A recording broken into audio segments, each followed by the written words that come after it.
Bonjour. Alors, comment ça se passe quand je présente ce Stop à l'isolement quand je vais chez les personnes pour faire de l'animation à domicile? Bien souvent, il faut que je crée leur profil Facebook. Il faut qu'ils soient OK avec ça. Et puis ensuite, je les abonne tout de suite, évidemment, à Stop à l'isolement pour que ce soit facile pour eux de le retrouver.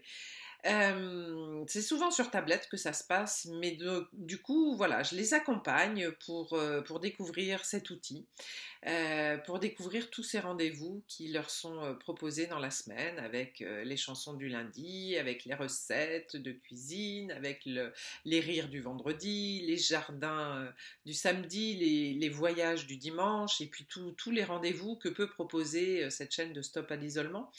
Donc évidemment, il y a plein de choses qui les concernent directement, de bonnes informations pour bien vieillir, des informations qui peuvent être très très très importantes, surtout quand elles collent au calendrier, comme ça a été le cas au moment de la journée de lutte contre la dénutrition.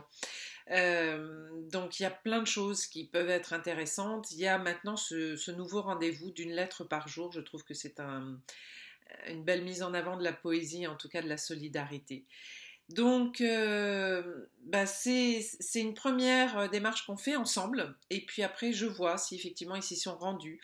On peut y retourner. Mais c'est vrai que les chansons, ça a un succès magnifique.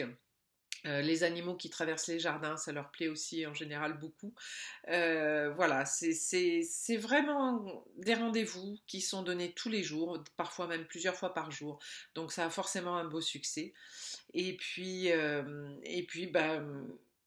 je m'aperçois que finalement les gens l'utilisent par eux-mêmes et qu'ils me racontent la fois d'après. Au fait, vous avez entendu la dernière chanson? Oh, j'ai adoré ce chanteur.